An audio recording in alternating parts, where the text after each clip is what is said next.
After nearly a month of rhetoric, Israel launched airstrikes upon Iran on the morning of Saturday, October 26th. Israel targeted military bases in Iran, hitting about 20 sites over several hours in Ilam, Khuzestan, and Tehran. Israeli officials said there were 3 waves of airstrikes. The first wave focused on Iran's air defense system, and the second and third waves focused on missile and drone bases and weapons production sites. The Israelis informed Iran in advance of what they planned to attack in general. This was through the Dutch foreign minister. Israel warned the Iranians not to respond to the attack and stressed that if Iran does retaliate, Israel would conduct another more significant attack, especially if Israeli civilians are killed or injured. Despite weeks of bellicose language, Israel's response was extremely limited, which would indicate the U.S. was able to stop Netanyahu from escalating the attack, as Israel needed U.S. air refueling capabilities to conduct the strike. As the strikes were being conducted, Israel's depopulation plan continues in earnest in Gaza and Lebanon.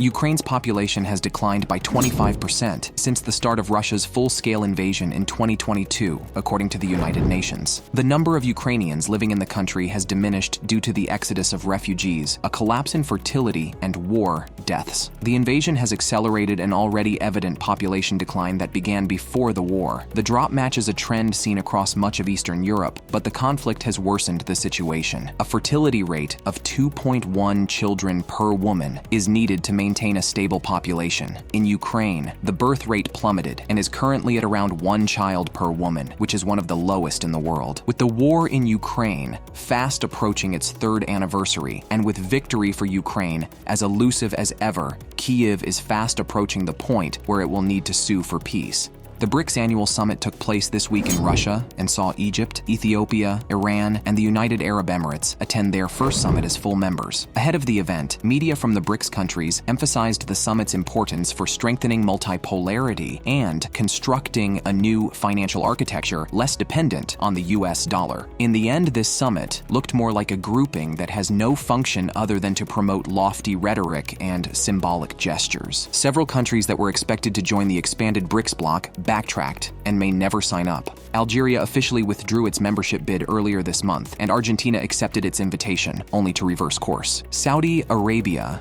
is still not confirmed if it will join, and surprisingly, Kazakhstan decided not to pursue BRICS membership. For leaders such as Vladimir Putin and Xi Jinping, the BRICS summit was to present a vision of a world in which the United States does not lead. The BRICS members discussed their ambition to create an alternative to the dollar-dominated global monetary system, reiterated at nearly every summit, but once again, no concrete actions to turn this dream into reality were agreed. The BRICS summit was symbolically successful. It yielded some propaganda material for Russia. But after 15 years, BRICS has failed to advance any reforms to international institutions or implement a new model for multilateralism. This week, the Israeli security services Shin Bet and Mossad visited Egypt to discuss the Israeli plan for Gaza. The Egyptians publicly disagreed with the Israeli plan, which is Israel's intense bombing campaign in northern Gaza, giving way for the creation of a depopulated buffer zone. Israel plans to carve up the northern part of the coastal enclave into 5 security zones, in which infrastructure will be devastated to a degree that they will no longer be able to sustain communities. Thereafter, there will be direct Israeli military rule in northern Gaza, backed by local militias drawn from clans known to be enemies of Hamas. Women and men over the age of 60 would be allowed to return to their homes in northern Gaza, but reconstruction will be prohibited. This right to return is meaningless in a practical sense, because Israel first intends to make the area uninhabitable and thereafter doesn't want to allow reconstruction. The US is now silent